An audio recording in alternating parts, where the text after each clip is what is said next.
Okay, so we need to get into some lore before we dive into the next song. I also got it wrong when I said that it was Drake's ghostwriter that came out first. It was actually Meek Mill that tweeted that Drake had a ghostwriter, and it kind of started like this whole thing, which caused Drake to release one diss track and then back to back. So he released another track right after, and that title of that track was back to back. Also around this time, Kendrick would respond to Drake's enemies from "If You're Reading This, It's Too Late" on Dr. Dre's album Compton. I didn't include those here in the breakdowns because it's only like a few lines that he references Drake, but I think it's important that to know that like he's continuously like calling out Drake. And then Drake drops Views, and that album is like one of my favorite Drake albums. Like to this day, when I listen to it, it just brings me right back to 2016. That year was just a great year, and I don't know, it was vibes. And then um, before Drake drops More Life, because Drake will go on to drop More Life after that. And on that album, there's a song where he says, like, I'm top five, but I'm not three, something like that. And basically going on to say that he's number one in the game. Then Kendrick goes on to drop The Heart Part 4. Now, Kendrick drops these songs, they're like solo songs that where he's just like straight up rapping to us and kind of telling us what's been going on with him and what he's going to talk about in this next album, things like that. So he goes on to drop The Heart Part 4, and that's the song we'll go ahead and get into. So Kendrick starts the song off with like you can just kind of hear birds, and I don't really know what this means yet. I haven't really pieced it together. For me, when I write, I go outside and like I'll sit on the porch and you can hear the birds talking, and sometimes I'll just listen to them and I take inspiration from them sometimes. So maybe that's what Kendrick was doing here. I don't know. And then it goes into the chorus. He says, "Don't tell a lie on me. I won't tell the truth about you. Don't tell a lie on me. I won't tell the truth about you." Now we hear this again, and so I think it's interesting that he repeats this and puts it in another song. He also did that one other time with another one of his verses. He repeats the same verse in a different song. So it's kind of cool. But this part specifically could be referencing James Brown's song with that same title, and he kind of says it in the song as well. Then verse 1 it says 30 millions later my future favors the legendary status of a hip hop rhyme savior. And here I think that Kendrick is referencing Tupac.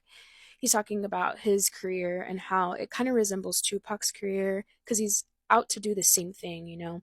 He's out to bring the excitement and everything back to hip hop and kind of bring it the culture back to hip hop. Travel around the Atlas in this spaceship, candy coated my day shifts, been devoted to fucking up bundles of paper. And so, an atlas is a book of world maps. So, here he's saying he's traveled around the world in a spaceship, and oftentimes rappers or like people in the industry will refer to cars as spaceships. And a candy coat is painting that you get on your car to make it look like nice and shiny, basically. So, he's saying that this could also come from the Funkadelic era and George Clinton. And George Clinton is in To Pimp a Butterfly a lot. Kendrick uses inspiration from him a lot and uses him in his music a lot. So then he says, pi equals 314. The devil's pie is big enough to justify the whole thing. So I could not figure out what pi equals 314 meant. Like, I know what that is, but what Kendrick meant by that, I like wrote it out. I'm like 314, like what are those numbers? But Genius says that it could be referencing the Bible verse from Genesis 3:14 and hold on, it says, "And the Lord God said to the serpent, because you have done this, you are cursed above all cattle and above every beast of the field. On your belly shall you go, and dust shall you eat all the days of your life." And I'm guessing this is like referencing towards um the serpent kind of like teasing Adam and Eve with the apple, things like that. So basically telling Drake, like, you took the bait and you have gone against your morals and you have done some bad things, and so you'll be cursed. And then Kendrick goes on to say, the devil's pie is big enough to justify the whole thing. So I originally put that here he's saying like all the materialistic and the greed that comes from being in the industry, which is the devil's pie. Devil's pie being materialistic stuff and greed is big enough to justify like the industry is big enough to justify all of that. Um, the idea of wanting to be famous and wanting to have money to be able to do what you want and get what you want, like, is big enough to justify like those things and going against your morals, I guess. Um, Genius also said that again, it's a metaphor for a vice. And in D'Angelo's song of that same name, The Devil's Pie, he goes on to define the ingredients of the devil's pie as materialistic greed, lust, envious bread, and dough. So again, this is like describing what the industry is. Then he says, wait up, lampin' in Jamaica, the clouds turnin', my thoughts turnin'. So again, Kendrick is kind of painting a picture here of him being in Jamaica. Lamping is when like you use uh castor oil to like burn like a light basically, so you have light to work throughout the night. In the next line he says, burning castor oil, yo, I've been determined to make an earnin'. So basically he was in Jamaica. Kendrick did go to Jamaica in 2016. He's just kind of painting that picture of him like having all these thoughts, figuring out how he's going to get his thoughts into writing and be able to portray what he's thinking about and learning. And obviously, burning castor oil is also a colloquialism to mean working late. So he's working late because he's a rapper. Bye. And then he says, the seed in the soil is classified. I'm satisfied when I strategize my kid's future. So basically, he's just working hard here. When he says the seed is in the soil is classified, I think that Kendrick has been working with the feds and has a bug in Drake's house at the embassy and also a mole. So I'm thinking, is this where he's like referencing where he starts working with the feds and like put the bug in? Because he says this soil is classified, but I could also be reaching and it might not be that deep. um, and he says, I ain't sanctified enough to say that I won't shoot ya. I done vandalize the industry full circuit. So basically, he's not saved enough, not religious enough to still go to war and expose you and do it in the harsh way. I done vandalize the industry full circuit. So he's already kind of vandalized the industry. He's already came in and exposed them and not followed what they wanted him to do. He's gone against the grain and just done his own thing. Genius said that this could also be referencing his performance at the Grammys in 2016 to Blacker the Berry. And this is one of those performances that I did an essay on. So I'm really familiar with this performance. I'm going to see if I can post some clips here because it was so good. But here he like really calls out the industry and like America in general. And it was just a really cool performance. I'm the biggest hypocrite in 2015. Once everybody just stop.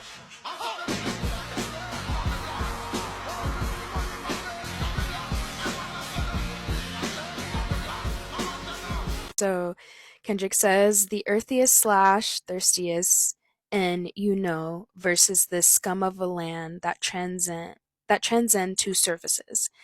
So as I'm breaking this down, like Kendrick literally means like the earthiest. So we know Kendrick is very down to earth.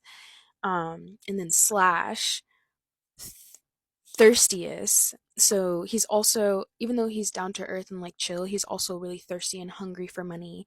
And just like, not, I don't even think money, but just like respect and to own his work and like just do the best that he can at his work. And he's saying versus scum of a land that transcend two surfaces. Like, bruh, he's calling Drake hella scum. That's crazy. Um, then he says, the richer the poor, the bigger the picture, the more blood pours. But, and then the music changes to the same beat of Fear, which is one of the songs that he has on Damn. And so because this came out right before Damn, we kind of hear that like um, beat before we get into the album. He says, so verse 2 is next. My fans can't wait for me to sun ya punk ass. I just love that he's sunning him because Drake was hella sunning him before. He says, and crush ya whole little sheet. I'll big pun ya punk ass. You a scared little beach. So Big Pun is short for Big Punisher, and he's a rapper from New York. He made the song Still Not a Player. Um, and he has a lot of other like bangers. As I was going back and like listening, I'm like, oh shoot, banger after banger. Um, but there's a video of Big Pun hitting his wife with a gun, and so he could also just like be saying, I'm gonna hit you with a gun. It's kind of unfortunate that domestic violence has to be brought in, but and then he says, you a scared little bitch. And he says little bitch like how Big Sean says it, and Big Sean had been coming at Kendrick. That's another person who has been kind of like low key sneak dissing Kendrick, but he doesn't really want to own up to it because, like, really, Big Sean, I like him and I respect him, but like, come on, against Kendrick. Then he says, tiptoeing around my name and you a lame. Basically, like I said, Big Sean hasn't really been like Big Sean and Drake, honestly, they don't really like call Kendrick out or make it obvious that they're talking about Kendrick. It's more of like a diss that only Kendrick would really get. Uh Drake in the song For Free with DJ Khaled, he doesn't directly say Kendrick's name. He says, and like your boy from Compton says, you know this dick ain't free. And Kendrick on To Pimp a Butterfly has a song, I think it's the first song, and he's like, this dick ain't free. So he's clearly referencing Kendrick, but he doesn't say his name. Like your boy from Compton, like, come on now. And when I get at you, homie, don't you tell me you was just playing. Oh, I was just playing K Dot. Come on, you know it and rock with you, bro. And like that's how they say it in the song. And it's like in the cadence of like how Drake would say it.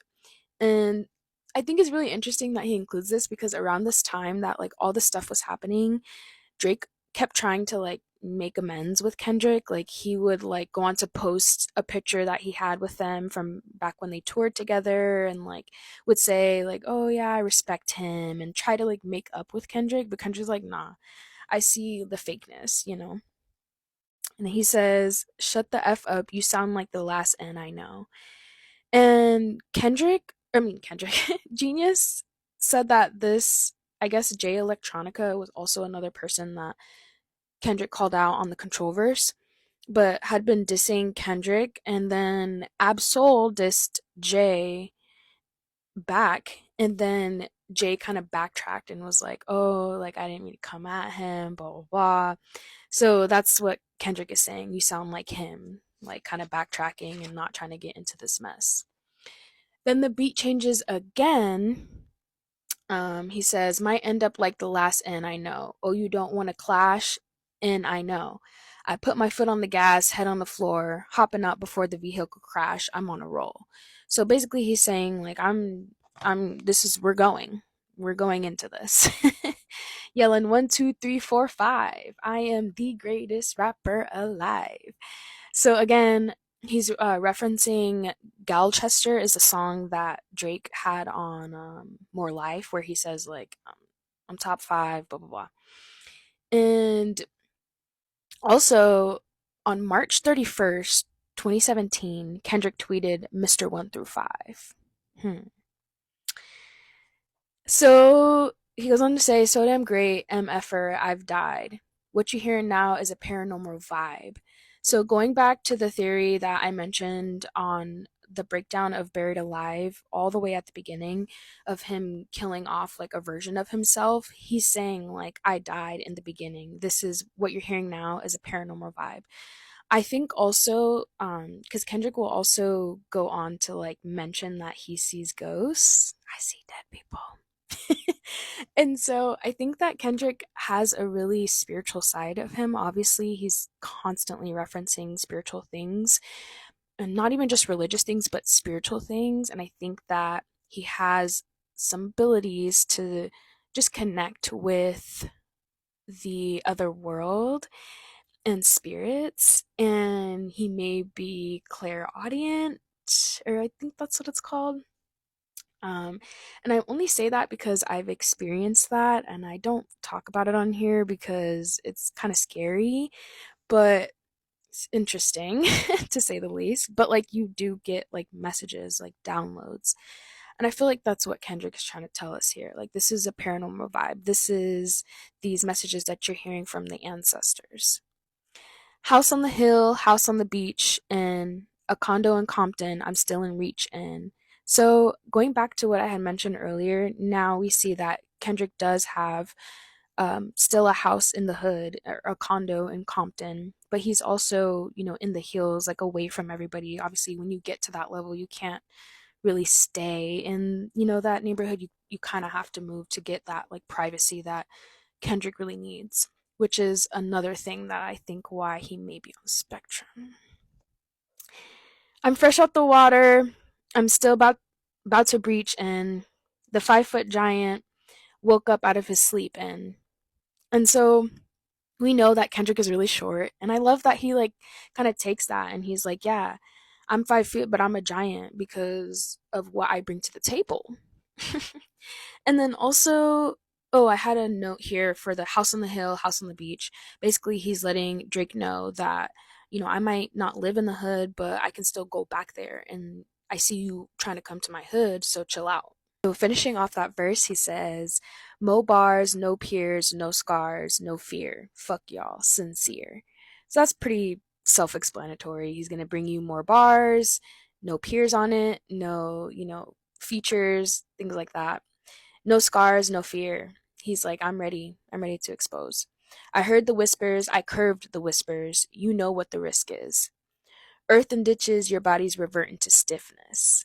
Now, the earth and ditches, you can, it's also like the way that he says it, it's also can be heard as like earth indigenous in a way. And like, when you're indigenous, it means you're from that place. So this could be him saying, like, you're not really from here, your bodies revert into stiffness. That, the description of reverting to stiffness is called rigor mortis. So this is when I go back to section 80 and I'm breaking down rigor mortis, and I'm like, this is where Kendrick tells us that he's been lining this up throughout all of his albums, and he wants us to kind of go back and listen, obviously after everything played out, to go back and listen. So we will break down rigor mortis, and you'll see why it makes sense. After we finish the disses, I'm going to get into section 80, and so rigor mortis is on that album. Then he says, the whole world gone mad, bodies is adding up, market's about to crash, ends is fake rich, bitches is fake bad, blacks that act white, whites that do the dab, Donald Trump is a chump, know how we feel, punk. Tell him not God coming. And Russia need a replay button. Y'all up to something.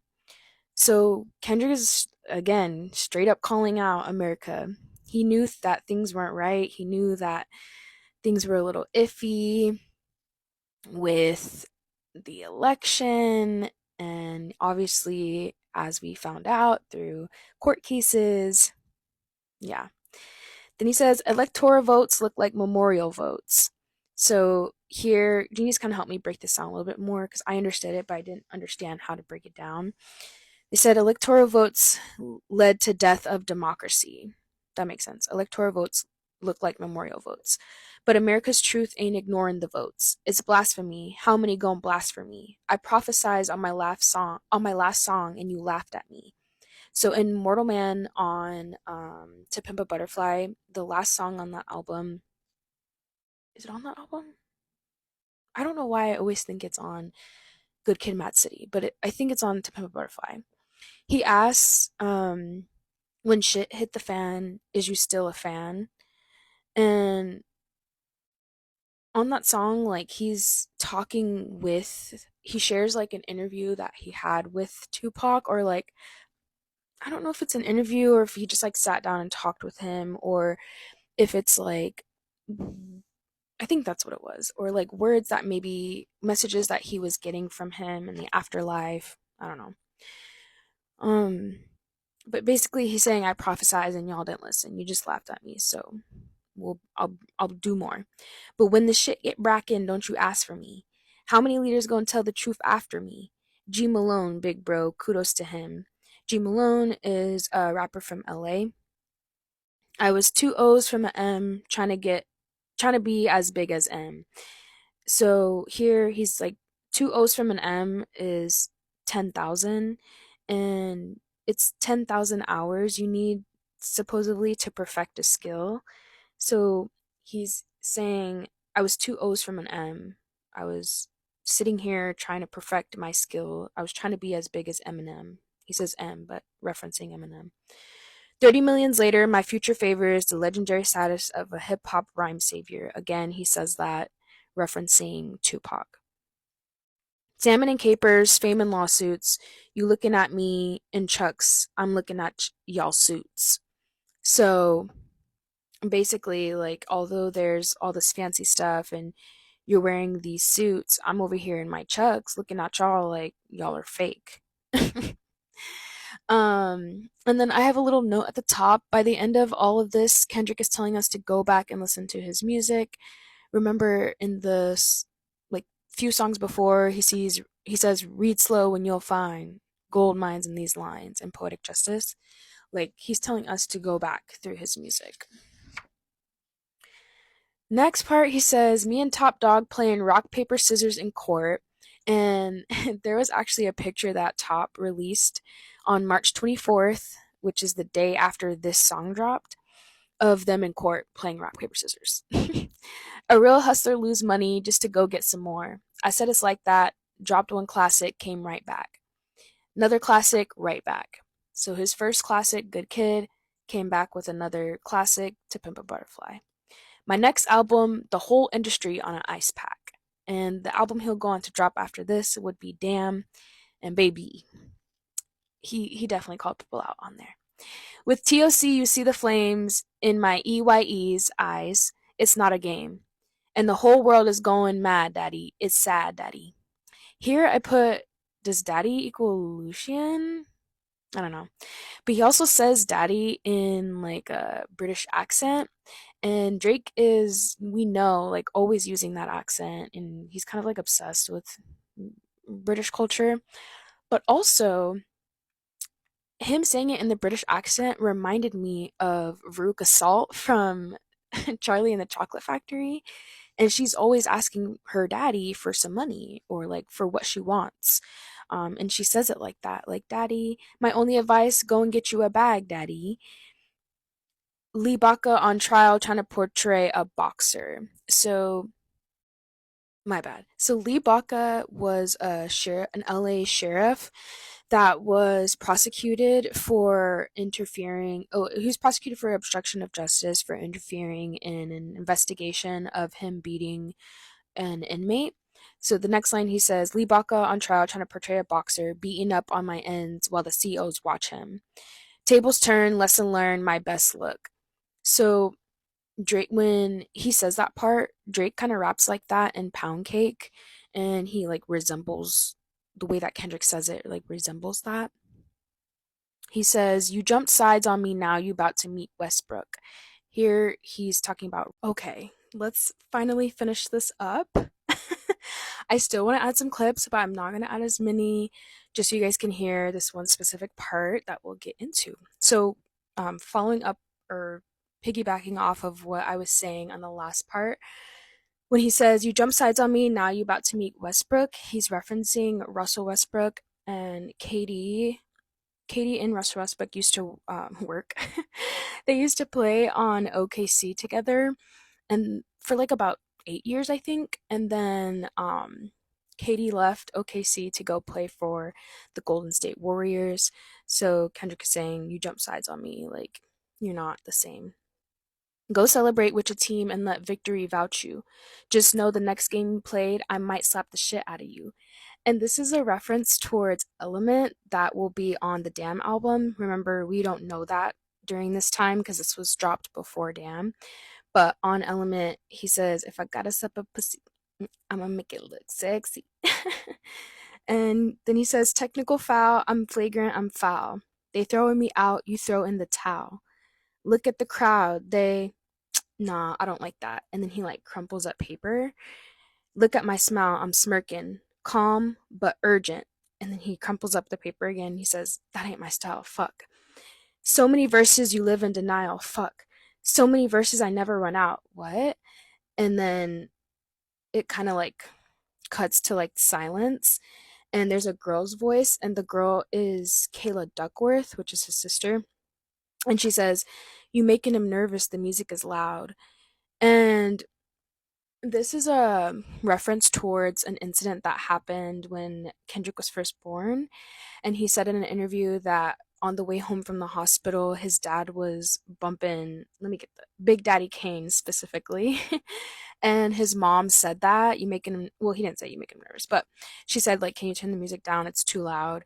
And his dad was like, no, like, it's good for him. And so Kendrick attributes like his success and his love for music to that moment.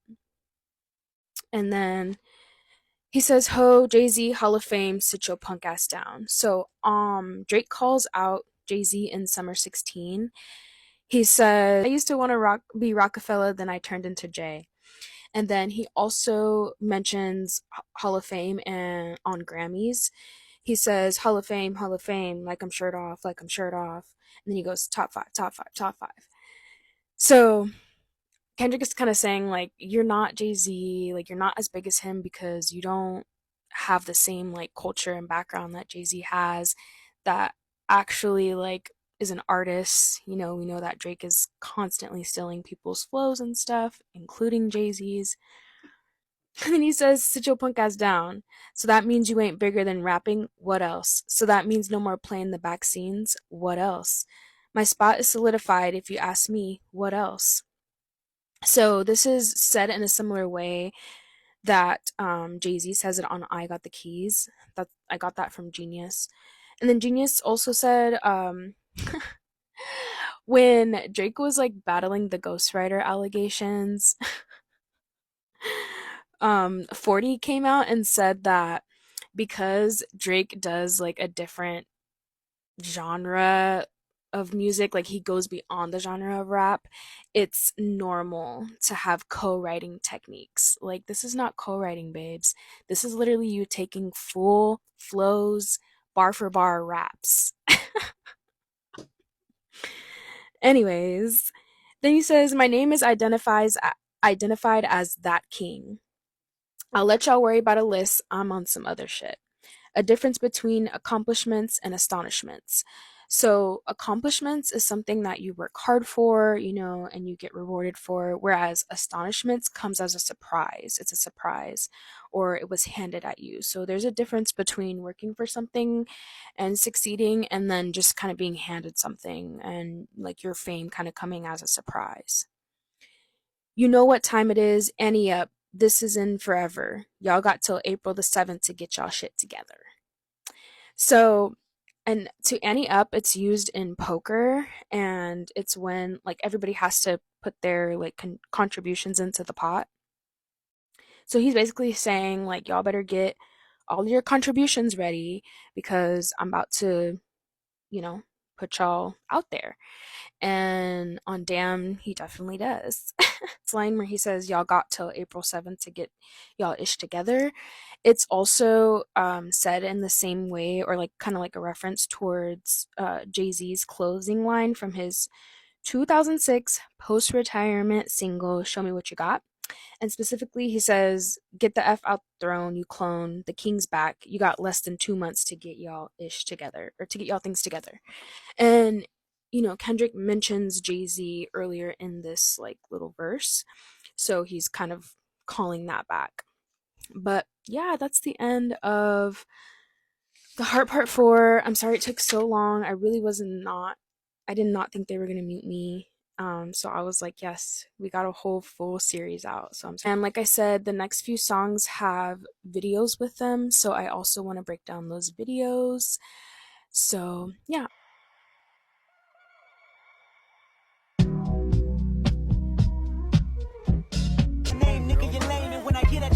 don't you tell me you was just playing? Oh, I was just playing, K-Dot. Come on, you know a nigga rock with you, bro. Shut the fuck up, you sound like the last nigga I know. You throwing me out, you throwing the towel. Look at the crowd, I don't like that. Look at my smile, I'm smirking, calm but urgent. That ain't the style, fuck. So many verses, you live in denial, fuck. So many verses, I never run out. What? You're making him nervous, the music is loud.